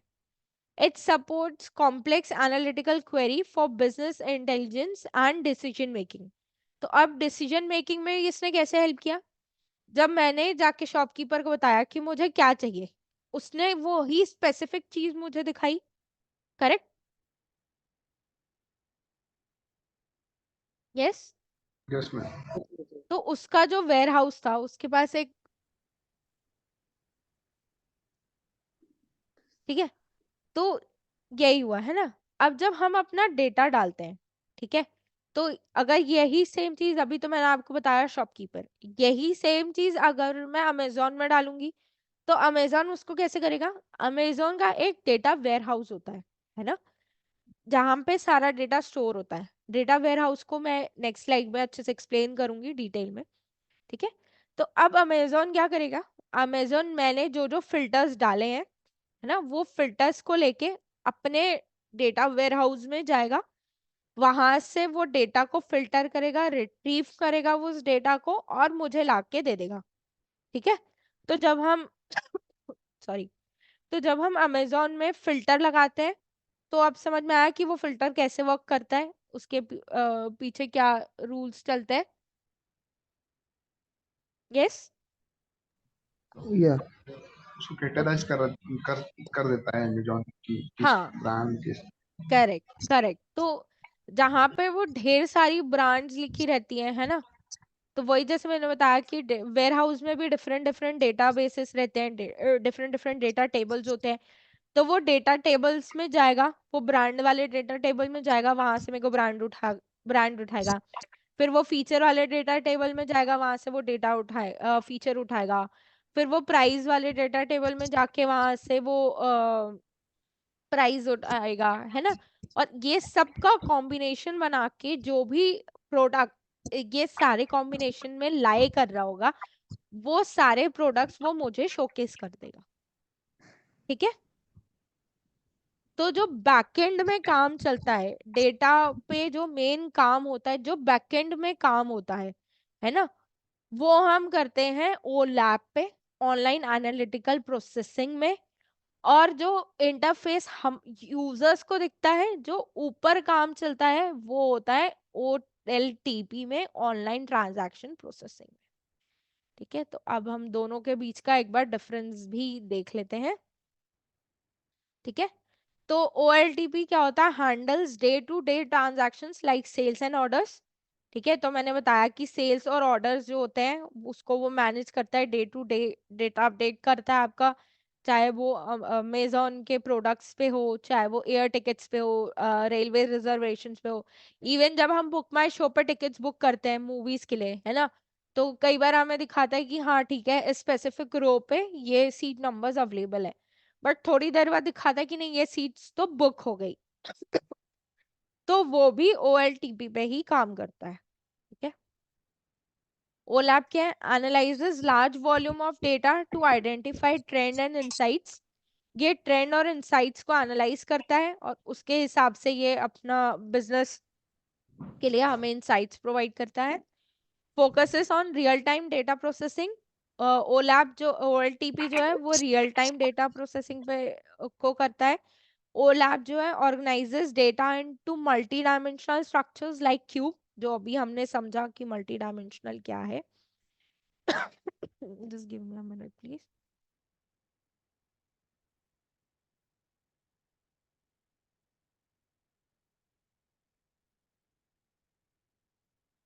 OLTP क्या है? Uses normalise database designs to maintain data and integrity, like, तो ये डेटा को मैनेज करने के लिए यूज होता है। ठीक है। और मेंटेन करता है डेटा के डिजाइन को। OLAP क्या करता है? Allows user to slice dice and pivot data for analysis, है ना। तो जैसे अभी हमने बताया था कि ये स्लाइस डाइस वगैरह कैसे करता है। Then OLTP supports fast and simple query for transaction operations, like transaction operation वही है, हम अमेजोन में हमने अपना ऑर्डर सर्च किया, हमने प्रोडक्ट सर्च किया, हमने उसका ऑर्डर प्लेस किया और वो हमें डिलीवर हो गया। ठीक है। OLAP used for strategic analysis and decision making। तो डिसीजन मेकिंग वही था कि हमारा कौन सा प्रोडक्ट कितनी जल्दी खत्म हो रहा है और हमें उसे कितनी जल्दी स्टॉक अप करना है। ठीक है।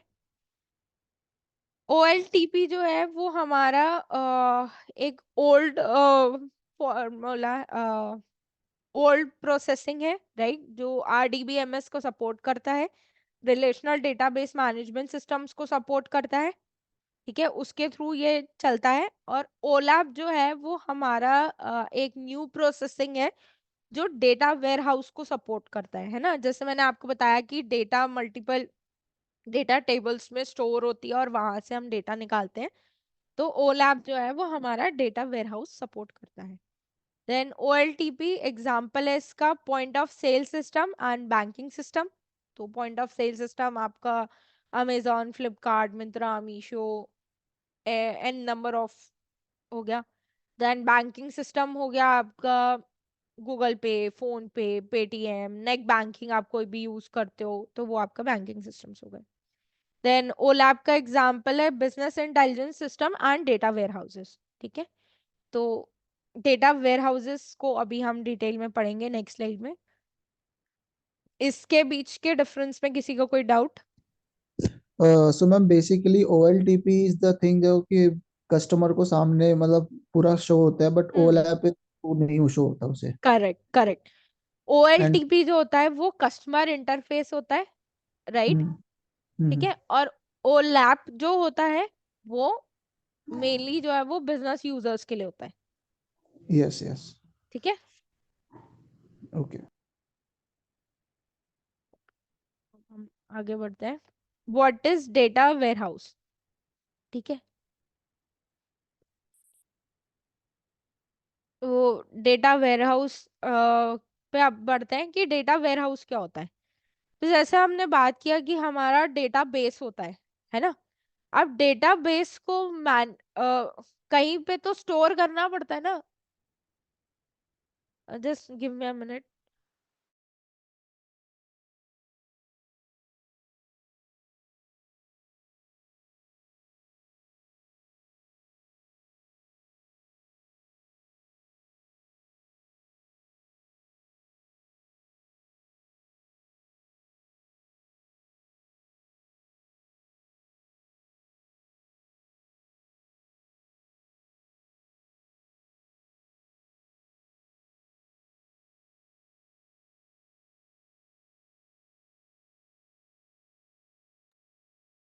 या सॉरी। तो डेटा वेयरहाउस की हम बात कर रहे थे, ठीक है। तो अगर आपने सुना होगा, है ना, अगर आप में से किसी के पास भी अमेजोन प्राइम है, ठीक है, तो उसमें क्या होता है, आपका जो सामान है वो विद इन 2 days और with in 24 to 48 hours deliver हो जाता है, करेक्ट? तो वो कैसे डिलीवर होता है? उनका कोई एक वेयर हाउस है, एक जगह है ना, जिसको हम लेमन लैंग्वेज में गोडाउन बोलते हैं, ठीक है। तो उनका वो प्रोडक्ट वो गोडाउन में रखा है ना, वो वहां से गोडाउन से उठा के हमें लाके दे रहे हैं, ठीक है। तो data warehouse in very layman language, data warehouse जो है वो डेटा का गोडाउन है, ठीक है, जहां पे मल्टीपल सोर्सेस से डेटा आके स्टोर होता है, ठीक है। तो डेटा वेयरहाउस जो है वो एक न्यू अप्रोच है और इसके पास एक्सेस है। Data warehouse has the capability to store large number of data, ठीक है। तो बिग वॉल्यूम ऑफ डेटा जो है हम डेटा वेयरहाउस में स्टोर कर सकते हैं। डन। तो इससे हमें क्या फायदा होता है कि मान लो हमें बहुत सारी जगह से डेटा मिलता है ना। अगर कोई एक ई कॉमर्स वेबसाइट ही है तो उसके एन नंबर ऑफ प्रोडक्ट्स रहते हैं उनमें।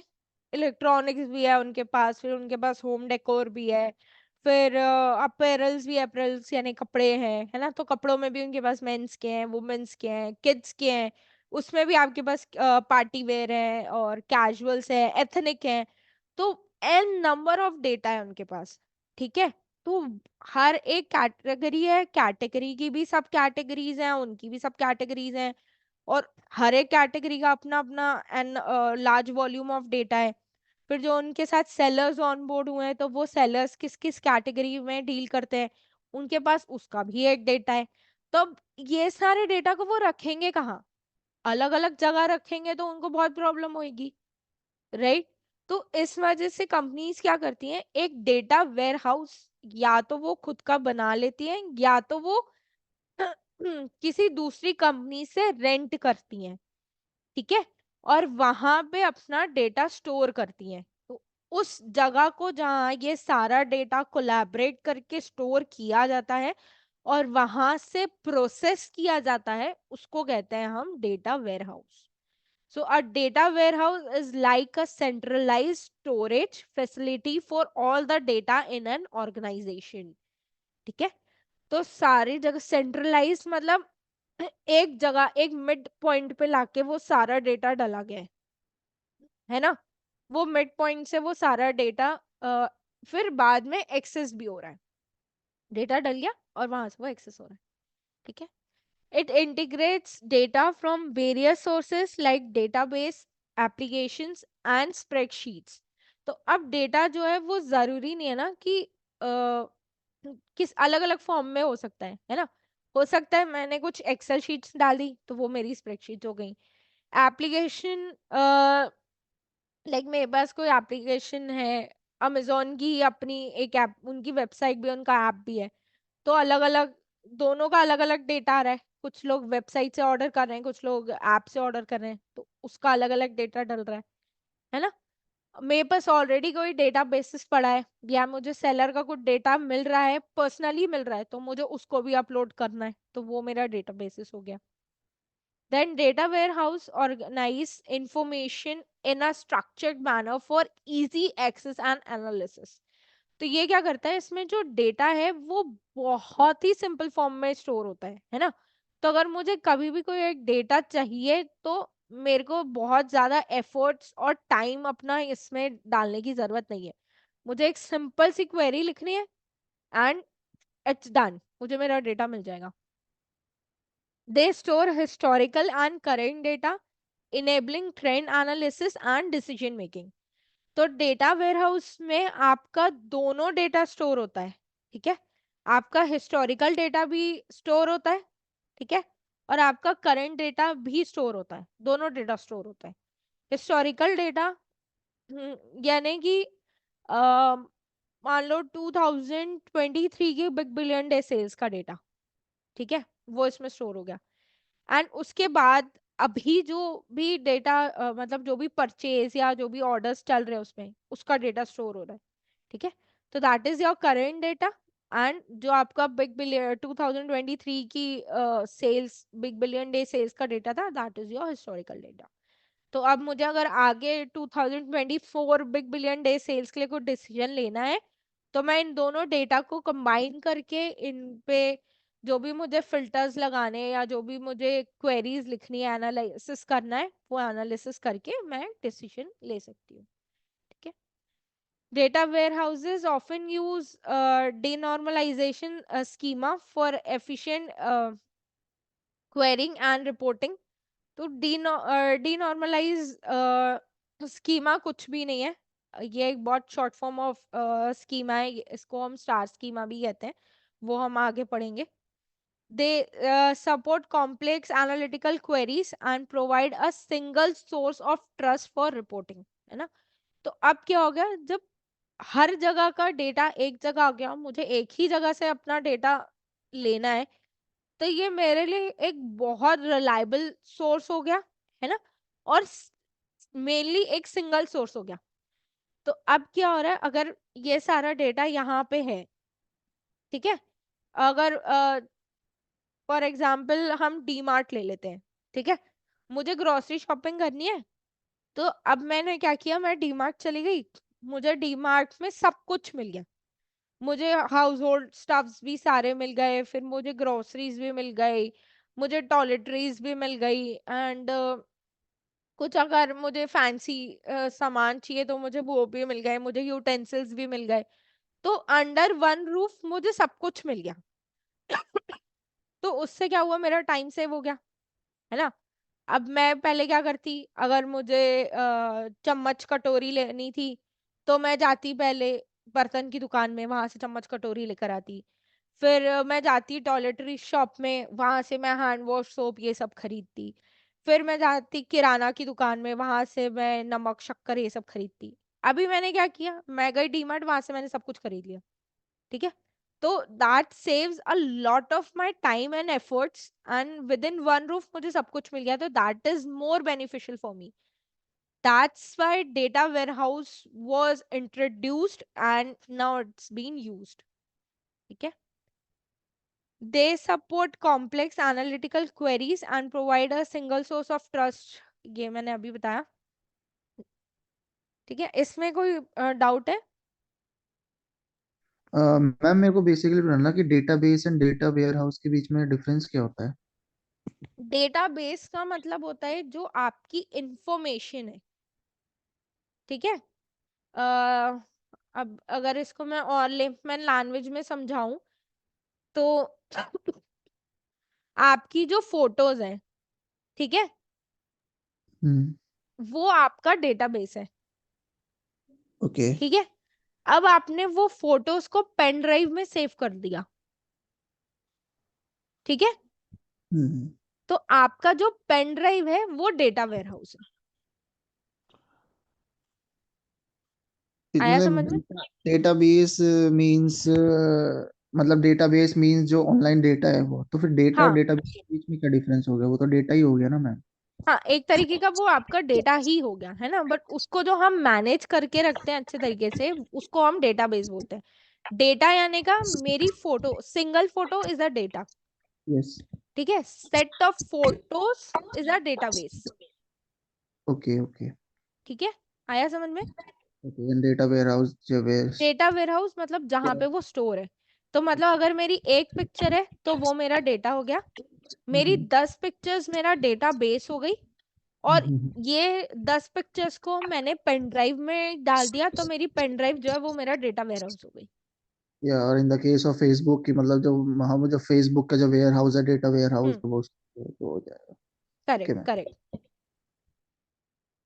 ठीक है, हुआ डाउट क्लियर कि डेटा क्या है, डेटा बेस क्या है और डेटा वेयर हाउस क्या है, इन तीनों का बीच का डिफरेंस समझ में आया? Yes ma'am. किसी और को ये डाउट है? मैम जैसे कि आपने सेकंड पॉइंट बताया कि जो डेटा वेयर उसमें डिफरेंट डिफरेंट टाइप से डेटा आता है, तो हम्म उसमें इसको डिफरेंशिएट कैसे करेंगे? मतलब जैसे आपने लिखा database, application and hmm spreadsheet, तो हम्म मतलब वहाँ पे जो डेटा जा रहा है ये तो सब हम्म, अलग अलग फॉर्मेट में है, तो वहाँ पे करेक्ट क्या उसको एक ही फॉर्मेट में करते हैं कि सब अलग अलग फॉर्मेट में रहता है डेटा? Correct correct. ठीक है, तो अब क्या होता है, जो हमारा डेटा जाता है ना, इसी काम के लिए हम यूज करते हैं डेटा इंजीनियर्स का। ठीक है, अब जो मेरा डेटा है, मान लो मेरे 4 क्लाइंट है, एक क्लाइंट मेरे को डेटा भेज रहा है CSV में, एक क्लाइंट मेरे को डेटा भेज रहा है सिंपल एक्सेल में, एक क्लाइंट मेरे को डेटा भेज रहा है मान लो डॉक फॉर्मेट में। ठीक है, अब इन तीनों डेटा को सॉर्ट करके एक जगह पे स्टोर करने का काम किसका है? डेटा इंजीनियर्स का। ठीक है, लेकिन वो जहां पे जाके स्टोर हो रहा है वो तो डेटा वेयर हाउस ही है। आया समझ कि हम कहाँ Yes. काम आने वाले हैं अब? मैं हमको वो डेटा को मतलब एक फॉर्मेट में ऑर्गेनाइज करना है और उसको आगे हाँ, प्रोसेस करेक्ट करेक्ट। क्योंकि जैसे मैंने आपको पहले भी बताया, अब क्या होगा, मान लो आपके पास 2 क्लाइंट्स हैं। ठीक है ना, आप कुछ क्या एग्जाम्पल लें, आप कोई भी एक काम कर रहे हो, है ना, आपको दो मान लो डॉक्टर्स ही, आप फार्मास्यूटिकल पे बैठे हो, आपकी एक मेडिकल शॉप है, आप मेडिकल शॉप चला रहे हो, और आपके पास 2 डॉक्टर्स का बेसिकली प्रिस्क्रिप्शन आता है। ठीक है, तो एक डॉक्टर जो है वो, और दोनों डॉक्टर कहते हैं कि आपको हमारी तरफ से जितने भी पेशेंट्स आए हैं उनका डेटा मैनेज करके रखना है। ठीक, तो आप एक्सेल शीट में डेटा मैनेज करोगे दोनों का, है ना, तो आप क्या चाहोगे कि दोनों का फॉर्मेट एज इट इज हो। अगर है तो पेशेंट का नाम, पेशेंट की एज, उसका लोकेशन, और उसने क्या क्या दवाई खरीदी और कौन से डेट पे दवाई खरीदी, तो एक स्पेसिफिक फॉर्मेट आप दोनों के लिए बनाओगे। ठीक है, अब एक डॉक्टर जो आपको प्रिस्क्रिप्शन भेजता है वो इसमें सारी चीजें लिखता है, वो पेशेंट का नाम भी लिखता है, वो पेशेंट की एज भी लिखता है, उसका लोकेशन भी लिखता है, उसके लिए सारी दवाइयां भी लिखता है, और वो कौन से दिन विजिट किया था अपॉइंटमेंट के लिए वो डेट भी लिखता है। तो एक डॉक्टर ये सारी चीजें आपको लिख के दे रहा है प्रिस्क्रिप्शन में। अब दूसरा डॉक्टर क्या कर रहा है, दूसरा डॉक्टर पेशेंट का सिर्फ नाम और उसकी एज, सिर्फ ये 2 डिटेल्स लिख के भेज दे रहा है। अब मान लो मैं ही पेशेंट हूँ, मैं आज गई डॉक्टर पे, मैंने दिखा लिया, बट मुझे देर हो रही है तो मैंने मेडिसिन नहीं ली, मैं चली गई। अब मैं कल आ रही हूँ मेडिसिन लेने, तो आप अगर अपना डेटाबेस अपडेट करोगे तो मैं तो आपके पास, आज मान लो जैसे 10th है ना, मैं 9th को डॉक्टर पे गई, मैंने 9th को चेकअप कराया, लेकिन मैं 9th को आपके पास नहीं आई, मैं 10th को आपके पास आ रही हूँ दवाई लेने। तो अब आप डेट कौन सी डालोगे? आप 10th ही डालोगे ना, क्योंकि प्रिस्क्रिप्शन में तो कोई डेट ही नहीं है। तो इस केसेस में क्या होगा कि आपको या तो डॉक्टर को बोलना पड़ेगा कि आप जो है, आप पेशेंट का लोकेशन भी डालो और जिस दिन डेट ऑफ अपॉइंटमेंट है वो भी डालो, या तो आप डॉक्टर को बोलोगे कि डालो, या तो आप फिर खुद ही पेशेंट से पूछ के वो डेटा मेंशन करोगे। ठीक है, आपके पास दो ही ऑप्शन है, तो which is the best suited option for you, आप उसको यूज करते हो। At that time you have to take a decision कि आपका टाइम किस में बच रहा है and which is a liable option for you. Here comes data engineers, है ना, उनको ये ओके। एनालाइज करना है कि अगर दो अलग अलग डेटा आ रहा है उसको हम कैसे एक सिंपल वे में फॉर्म करेंगे, उसको एक स्ट्रक्चर वे में कैसे लाएंगे, एंड इसके लिए what is the best suited practice. ठीक है, आया समझ कौशल, डाउट क्लियर हुआ आपका? सो बेसिकली मैम मतलब जो हमारे जितने भी अनस्ट्रक्चर्ड डेटाज आ रहे हैं डिफरेंट क्लाइंट से, हमें उसको एक स्ट्रक्चर्ड फॉर्म में एज अ डेटा इंजीनियर उसको स्टोर करके करेक्ट वेयर हाउस में रखना है, और जब वो नीड होगा उस चीज का तो हमें उसके हिसाब से हमें करेक्ट उसको वेयर से रिट्रीव भी करना है, ताकि करेक्ट मतलब हमें आगे पास ऑन कर सके डेटा एनालिटिक्स और डेटा साइंटिस्ट के पास। Correct correct correct, yes. Absolutely right. ठीक है, आगे बढ़े। विप्लव, आपको कोई डाउट है? नहीं, आई एम क्लियर। ठीक है,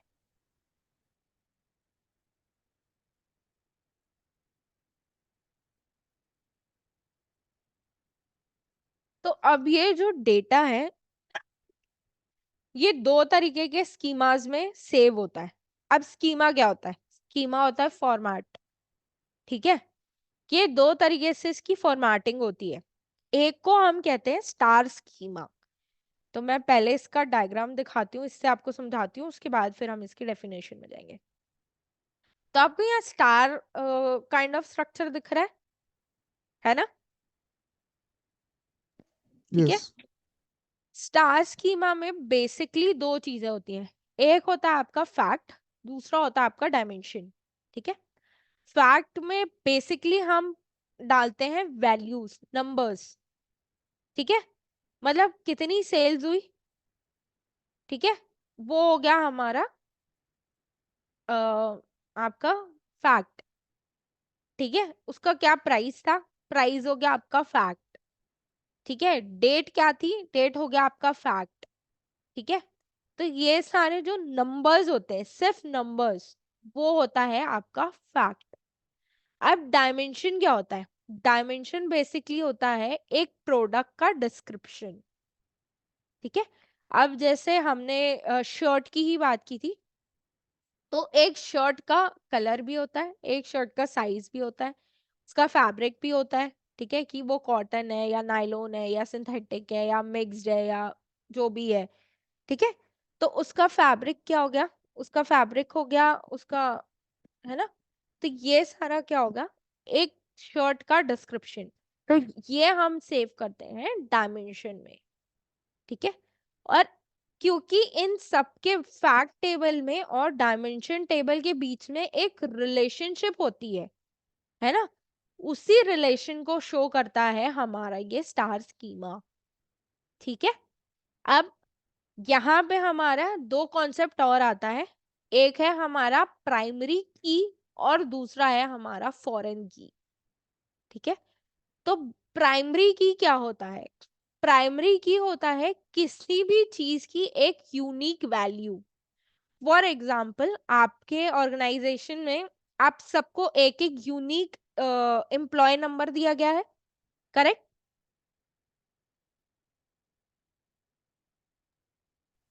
यस। या ओके, थैंक यू विप्लव। सो अब जैसे विप्लव का एम्प्लॉय नंबर मान लो है 124। ठीक है, तो क्या सेम एम्प्लॉय नंबर रजत का भी हो सकता है? नहीं हो सकता, है ना? क्योंकि अगर दोनों का एम्प्लॉय नंबर सेम रख देंगे तो फिर डिफरेंशिएट कैसे करेंगे कि विप्लव कौन है और रजत कौन है ना? तो अगर विप्लव का एम्प्लॉय नंबर 124 है तो रजत का या तो 125 हो सकता है, 126 होता है, 124 के 124 नहीं हो सकता, उसके अलावा जो भी है वो हो सकता है। ठीक है, तो अब मान लो जैसे एक ऑर्गेनाइज है, अब 125 मान लो रजत का है, अब उस कंपनी में 125 एम्प्लॉइज हो गए, तो जब कौशल ऑनबोर्ड होंगे तो उनको 126 एम्प्लॉय नंबर ही दिया जाएगा, क्योंकि पहले के 125 तो ऑलरेडी किसी के हैं, राइट? तो ये जो यूनिक नंबर दिया जाता है to employees to get them identified or to differentiate them, इसी यूनिक की को हम कहते हैं प्राइमरी की। ठीक है, which can not be duplicate and can not be null. Null यानी खाली, ये खाली नहीं हो सकती। अगर आप किसी एक ऑर्गेनाइजेशन के एम्प्लॉय हो तो आपका एक एम्प्लॉय आईडी होगा ही होगा। आपका एम्प्लॉय आईडी जीरो या नल नहीं हो सकता। ठीक है, तो इसी को हम कहते हैं प्राइमरी की। ठीक, अब जैसे यहाँ पे है डिम ऑफ प्रोडक्ट मतलब डायमेंशन ऑफ प्रोडक्ट, तो यहाँ पे प्रोडक्ट की जो है वो इस टेबल का प्राइमरी की है। ठीक है, प्रोडक्ट की क्या हो गया, प्रोडक्ट टेबल का प्राइमरी की, मतलब प्रोडक्ट को हम एक नंबर दे दिए, जैसे बॉटल को हमने दे दिया नंबर 1। ठीक है, फिर पेंसिल को हमने दे दिया नंबर 2, पेन को हमने दे दिया नंबर 3। तो ये एक प्रोडक्ट की है और ये प्रोडक्ट टेबल के लिए प्राइमरी है। वैसे डिम टेबल के लिए जो डेट की है वो प्राइमरी है। डायमंड रीसेलर टेबल के लिए जो रीसेलर की है वो प्राइमरी की होगी। एम्प्लॉय की जो है एम्प्लॉय टेबल की प्राइमरी की होगी, और सेल्स टेरिटरी की जो है वो सेल्स टेरिटरी टेबल की प्राइमरी की होगी। अब ये सारी कीज जो है, जो नंबर्स है, जो फैक्ट्स हैं, ये हम डालते हैं फैक्ट्स टेबल में, और यहाँ पे ये कहलाता है फॉरेन की। ठीक है, तो जब हमें दो टेबल का रिलेशन निकालना होता है तो हम यूज करते हैं कॉन्सेप्ट प्राइमरी की और फॉरेन की का। ठीक है, तो अब यहाँ पे क्या होगा ये बता रहा है कि एक प्रोडक्ट जो है ना, अब यहाँ पे ये सारा हो गया सेल्स ऑर्डर नंबर। तो अब ये सेल्स ऑर्डर नंबर हमें कौन सी टेबल से मिलेगा, सेल्स टेबल से मिलेगा। ठीक है, प्रोडक्ट की हमें कहाँ से मिलेगा, ये हमें प्रोडक्ट टेबल से मिलेगा। ऑर्डर डेट की हमें कहाँ से मिलेगा, हमें डेट की से मिलेगा। देन शिप डेट भी हमें डेट की से तो ये जितनी डेट रिलेटेड कीज हैं ये सारी हमें डेट टेबल से मिलेंगी। ठीक है, तो ऐसे ही होता है जब हम रिलेशनशिप, अगर हम इसको एम्प्लॉय टेबल के बेसिस पे भी अगर हम एग्जांपल लें तो एम्प्लॉय की आईडी और उसकी सैलरी ये हो जाएगी उसका फैक्ट। बाकी एम्प्लॉय का नाम है ना, एक हो गया, हमने एम्प्लॉय टेबल बना दिया। एम्प्लॉय टेबल में हमने डाल दिया एम्प्लॉय की आईडी, एम्प्लॉय का नाम और एम्प्लॉय की डेजिग्नेशन। ठीक है, फिर हमने दूसरा टेबल बना दिया लोकेशन। लोकेशन में हमने डाल दिया उसका एड्रेस, एड्रेस में भी हमने अलग अलग डाल दिया, उसका स्ट्रीट क्या है, फिर उसका सिटी क्या है, स्टेट क्या है, कंट्री क्या है, और फिर उसका पोस्टल एड्रेस क्या है या जिप कोड क्या है उसका, है ना। तो ये सारा हमने एक लोकेशन टेबल में उसका डाल दिया। ठीक है, फिर हमने डिपार्टमेंट टेबल एक बना लिया, तो वो एम्प्लॉय मतलब डिपार्टमेंट कौन कौन से हैं, फिर उसमें कौन कौन से एम्प्लॉयज हैं। ठीक है, फिर वो एम्प्लॉयज की डेजिग्नेशन क्या है, तो वो एक पूरा हमने डिपार्टमेंट टेबल बना दिया। तो ये इस तरीके से एक स्ट्रक्चर हो गया। ठीक है, अब ये सारी जगह, अब जैसे डिपार्टमेंट टेबल का प्राइमरी की क्या है, डिपार्टमेंट आईडी, तो वो हमने फैक्ट टेबल पे डाल दिया। एम्प्लॉय टेबल का प्राइमरी की क्या है, एम्प्लॉय आईडी, तो हमने फिर उसको फैक्ट टेबल पे डाल दिया। अब यहाँ से अगर हमें कभी भी कोई रिलेशन ढूंढना हो तो हम दो अलग अलग टेबल को ज्वाइन करके उससे हम इंसाइट्स निकाल सकते हैं, इसलिए हम स्टार स्कीमा को यूज करते हैं। तो अब हम स्टार स्कीमा अगर इसकी डेफिनेशन पढ़े तो star schema is a simple and intuitive way to organise data in a data warehouse. ठीक है, तो ये शायद रजत का क्वेश्चन था। Rajat, yes ma'am. कि अलग अलग सोर्सेस से डेटा आता है ना, तो वो अलग अलग कैसे स्टोर होता है, तो वो ऐसे स्टोर होता है। ठीक ओके।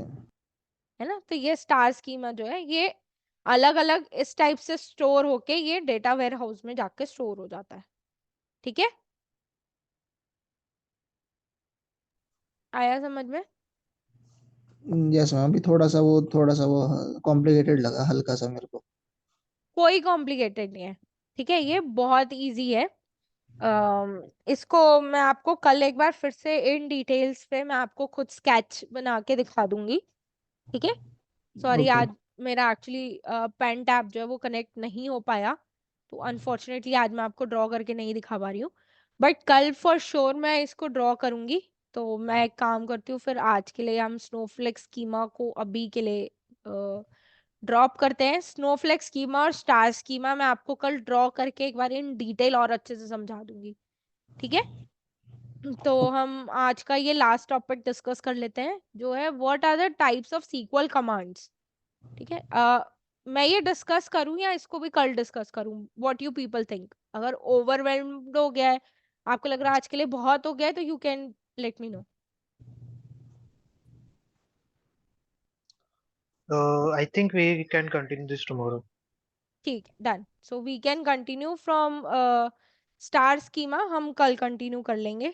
अभी जितना हमने कवर किया, तो आज हमने क्या क्या कवर किया? आज हमने कवर किया कि सीक्वल क्या है, देन डेटाबेस मैनेजमेंट सिस्टम क्या है, रिलेशनल डेटाबेस मैनेजमेंट सिस्टम क्या है, फिर ऑनलाइन ट्रांजैक्शन प्रोसेसिंग जिसको हम OLTP भी बोलते हैं वो क्या है, ऑनलाइन एनालिटिकल प्रोसेसिंग जिसको हम OLAP भी कहते हैं वो क्या होता है, इन दोनों के बीच का डिफरेंस क्या होता है, एंड एक डेटा वेयरहाउस क्या होता है।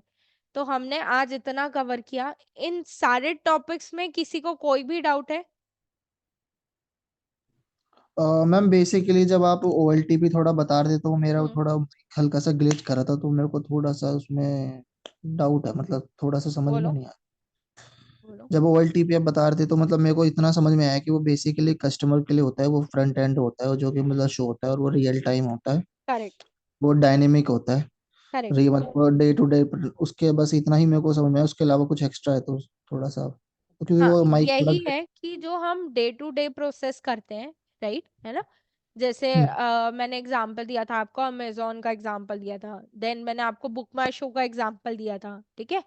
तो बुक माई शो में भी क्या होता है? अब बुक माई शो में OLTP और OLAP की वर्किंग कैसे होती है, पहले हम जाते हैं OLTP की वर्किंग में। अब मान लो, अभी कोई भी एक मूवी का नाम बता दो यार, कोई आई हो तो। फाइटर आई है, आई गेस, है ना। हम्म। हाँ, तो अभी जैसे फाइटर मूवी आई है, अब मुझे बुक माई शो में जाके फाइटर मूवी की टिकट बुक करनी है, ठीक है। तो हम्म। मैंने क्या किया, बुक माई शो खोला, उसमें फाइटर मूवी गई। हम्म। उसके बाद जो भी मेरा नियर बाय सिनेमा हॉल है, या जो भी मेरा प्रेफरेंस है, अगर मान लो आइनॉक्स है या PVR है या हम्म। सिनेप्लेक्स है, जो भी मेरी प्रेफरेंस है ना, मैंने हम्म। वो ढूंढा। और उसमें जो भी मेरी नियर बाय लोकेशन है या जहां भी मैं जा सकती हूँ, मैंने वो लोकेशन देखी, मैंने प्राइसिंग देखी, एंड जो भी मुझे सीट चाहिए, उसमें अब मल्टीपल खुल जाता है कि इस मॉल में भी ये है, इस मॉल में इसमें ये टाइमिंग है, उसमें वो टाइमिंग है ना। तो यस। सारा वो आ जाता है। अब मैंने क्या किया, मैंने गई, मान लो मैं अगर गुड़गांव का एग्जांपल लूँ तो DLF मॉल, ठीक है। मैंने देखा कि ठीक है, DLF मॉल पे 5 बजे का मुझे शो मिल रहा है, that is preferable to me. Hmm. मैंने खोला, अब मैंने देखा कौन कौन सी रोज में टिकट है, मुझे दिख गया कि ठीक है, F row is suitable for me, और F रो में मान लो 7 8 या 8 9 सीट नंबर मुझे मिल रही है, मैंने उसे बुक कर दी, हम्म। ठीक है।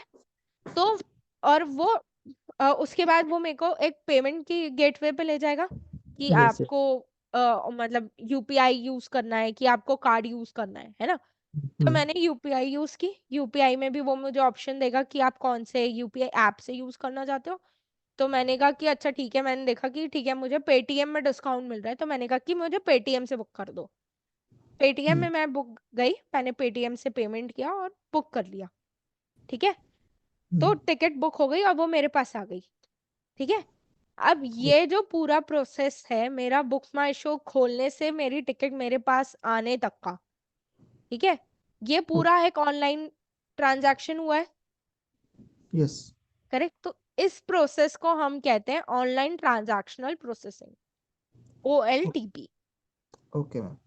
ठीक है। हम्म। अब इसमें रियल टाइम का कहाँ से बात आ गई?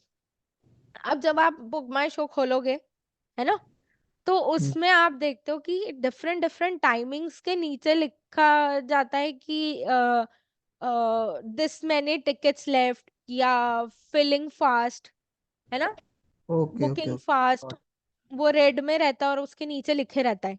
और करेक्ट, डेफिनेटली थोड़ी देर बाद अगर उसको हम देखेंगे तो फिर वहां हाँ पे वो डेट फील्ड भी आ सकती है उसमें। करेक्ट।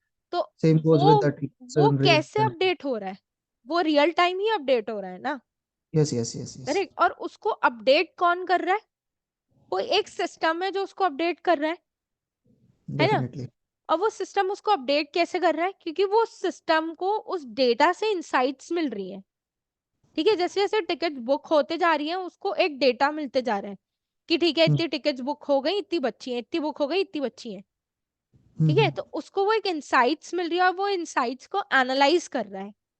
ठीक है, एंड एनालाइज करके वो अपना आउटपुट दे रहा और वो है ना। एनालाइज ओला करता है। हाँ, तो ये जो एनालिसिस का प्रोसेस है, जो बैक प्रोसेसिंग चल रहा है, वो आपको तो नहीं दिख रहा ना कि वो कैसे प्रोसेस कर रहा है, नो नो। राइट। तो ये जो बैकएंड में प्रोसेसिंग चल रही है डेटा की, है ना, वो उसको हम कहते हैं ओलैप।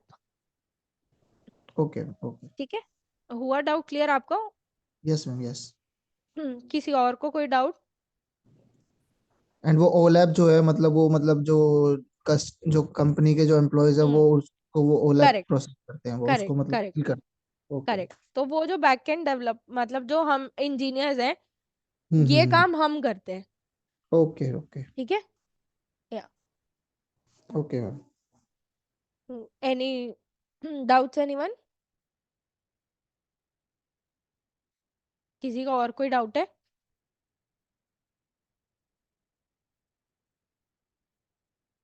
ओलैप तो वही जैसे मैंने आपको बताया कि ओलैप जो है ना, वो न्यू प्रोसेस है और वो बेसिकली डेटा वेयर हाउस पे यूज होता है। डेटा वेयर हाउस पे क्यों, जो आपका डेटा है वो तो डेटा वेयर हाउस पे ही सेव होगा ना, राइट। और जो OLTP है वो आपका एक ओल्ड प्रोसेस है और वो रिलेशनल डेटाबेस मैनेजमेंट सिस्टम पे चलता है। ठीक है, आ गया समझ में? यस। किसी और को कोई डाउट है? रजत, विप्लव?